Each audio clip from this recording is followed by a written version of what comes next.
So let me talk about this. This is a card where we are pretty much on top of the world, when it comes to our professional life, okay?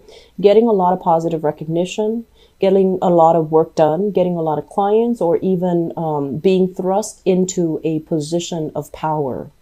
When it shows up in the reverse position, it could feel kind of like the opposite of it, where we have to work under the dictates and the mandates of somebody else, somebody that might be a little bit difficult, somebody that might be a little bit more like, a bottom line type of a person, and that doesn't really care about human interactions, that doesn't really care about the individual needs in a corporation. They're very professional, but they're also can be very stifling or a little bit dogmatic to work under.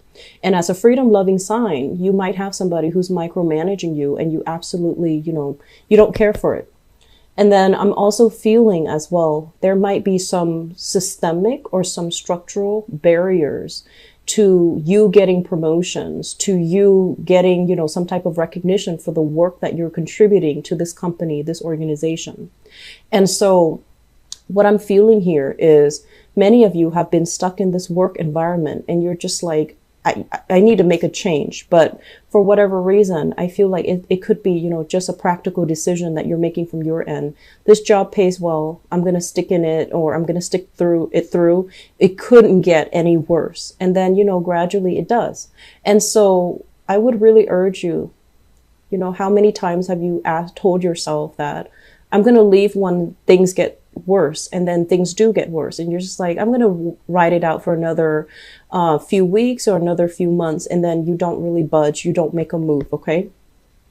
I feel that if you've been compromising in this work environment, it's time to make a move, it's time to leave, and it's time to kind of, I want to say, see it for what it is, not what you feel that it could be. Look at it for what it is, for the reality of it, rather than, through your happy-go-lucky lens where you feel like, I'm going to ride it out for another few weeks. I'm going to ride it out for another few months. Maybe it's going to get better. While you're doing that, opportunities are slipping you by because I feel like you're being urged. You're kind of like being pulled or urged out of this environment, okay? I'm also sensing as well, there's this frustration overall when it comes to work and finding work and maintaining work that you are really proud of. So we have here the Three of Swords, and I feel this energy, usually it comes through in a way where you have a lot of skills, a lot of work experience. And many of you have spent your life jumping around from different, positions. So you might be very, very good at sales. And then you jump around, you did office management, and you were also very good at that. And then you jumped around, you did contracts. So you had like a myriad of skills and expertise under your belt.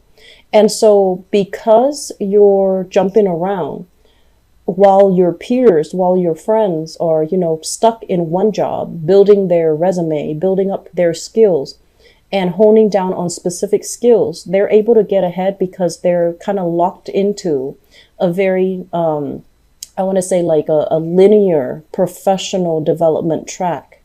And despite having all of these skills, employers might see you as somebody who's a little bit of a high risk candidate. They see you as someone who's very dynamic, but they might not hire you because they're just like, well, this candidate, they have so many things under their belt. They've jumped around from job to job. I don't know if I can trust that they're going to stick around with our company.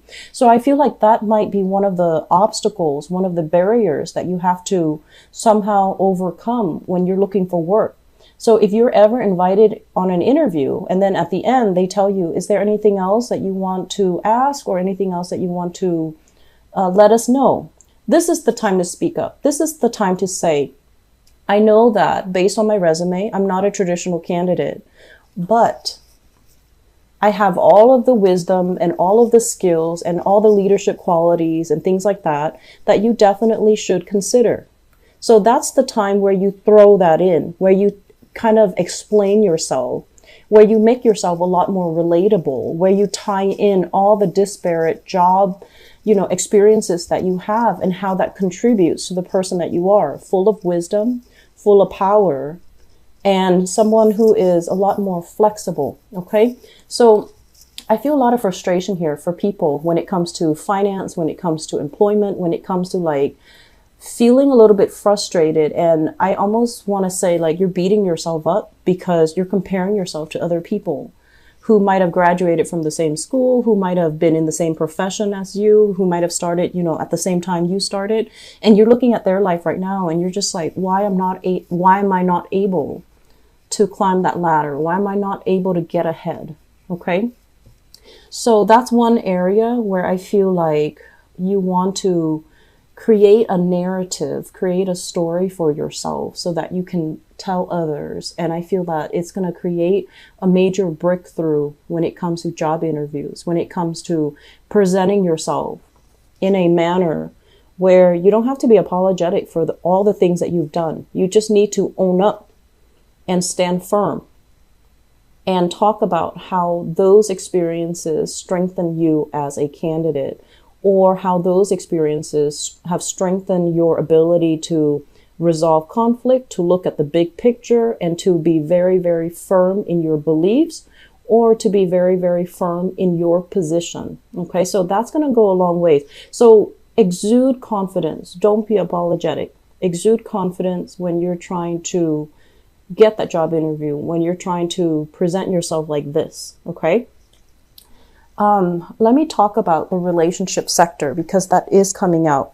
Many of you are financially tied up with another person, and I feel it is a relationship partner. The relationship doesn't feel to me to be entirely, I want to say positive and right for you. I mentioned before, you have a partner that is draining your financial resources. Okay. So this is the month where you're getting some ideas, you're getting some hints.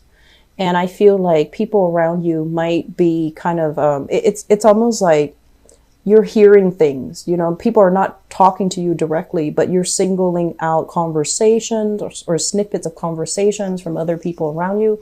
It's not that you're purposely eavesdropping. These pieces of information are divinely guided to enter so that you can figure out what you need to do. I do feel here some of you are financially dependent on a relationship partner, and you've wanted to dissolve that marriage contract for quite some time. And you're not able to do it because you fear the unknown. You fear, this financial instability. If I leave this relationship, I'm going to be dealing with a lot of financial instability. I'm going to be on my own. I'm going to have to, take care of all of these obligations. How am I going to be able to do it? And then I feel like for others of you who might have broken free from this, broke away from this very toxic relationship, you're trying to find yourself. You're trying to find your footing. You're trying to figure out where you stand. The bills are piling up and you're not really sure what to do. And, reach out to people around you, family members, to weather through a rough time. They're going to be understanding. But either way, I do feel that, the extraction needs to happen. You got to break yourself free in order for you to find your footing, in order for you to stand firm, and in order for you to start to rebuild. I feel like the Scorpios, I just did the reading for Scorpios, and both of these cards fell out for Scorpios. And what that denotes to me was they're breaking free. They're at a point where they have broken free recently. And the rebuilding process for them, it might have lasted like 3 years, the past 3 years. And for you guys, many of you are starting to see this and you are going to break free. And the rebuilding process, it doesn't happen overnight. It doesn't just automatically happen. Things don't drop on our lap. We need to be very firm about where we stand first. We need to be alone to really think about what's my next step? What have I done in the past that didn't work? And where do I need to realign myself? Where do I need to leapfrog to so that I can find something else that works? And I'm also sensing as well, this is also a toxic business relationship partner where one party was completely dependent on the other to kind of keep things afloat. And things are just not working out. And I feel like it's on its way out. It's on its way out, moving into your past. But you need to make some major decisions here about whether or not this is worth it anymore. And are you capable of just doing things on your own? Okay. There's a big element here of free will. We don't have a lot of major arcana cards, only 3 of them. But the way that they fall out, it's all about, getting to know yourself with this Hermit card, knowing about, where you've been, where you need to go, and what you need to do in this moment in time. And it's all about your will, exerting your will into your environment so that you can get what you need. Okay. It's not about being pushy, but it's just mainly about taking action and being very decisive about the decisions that you make, and don't waver, don't doubt yourself. And then we also have this as well, breaking free from bondage and allowing yourself to kind of own your life again, re-own your life, or, reinvent your life. And so the other cards scattered throughout deals with a lot of inner conflict, inner tension.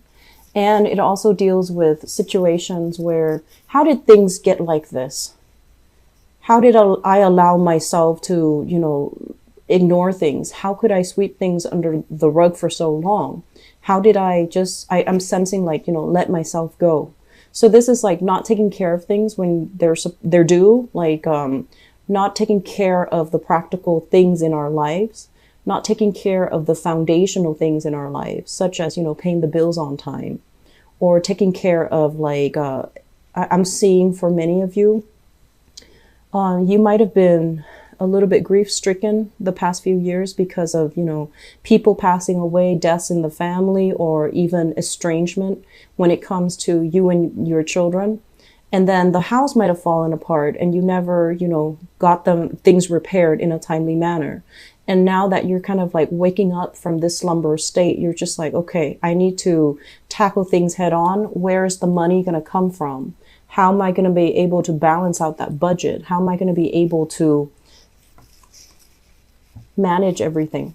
So Sagittarius, I'm not going to lie. The month feels to me to be a little bit challenging.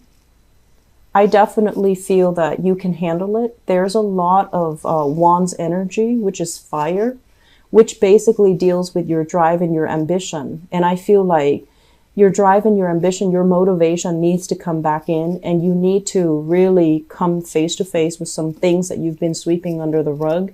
And then you need to make a move. Okay. Free will is highly indicated for this spread. So if you channel your free will, if you figure out how can I extract myself, it's going to make all the other steps a lot easier. And then I'm also sensing as well, we have you kind of flirting with the idea of self-employment, creating a home-based business, building something from the ground up, or you have already done this and you're waiting for things to come to fruition. And while it's coming to fruition, rather than, injecting it with positivity and just confidence, I feel like you're doubting yourself. Am I good enough? Am I capable? Am I going to be able to do it? Am I going to get clients? Am I going to be able to thrive? Do I need to hire people to market for me? Can I handle this on my own, or do I need to take on an apprentice? So there's a lot of questions, and I feel like it's stemming from that self-doubt. Am I good enough for it? Am I good enough to be able to see it come to fruition? Am I doing the right things?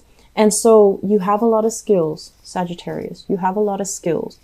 This is not the month where you can doubt yourself, okay? And I honestly feel that all of these things do come in around the solar return so that we can straighten them out, so that we can have a good birthday time, so that we can reorient ourselves. It's also the end of this year.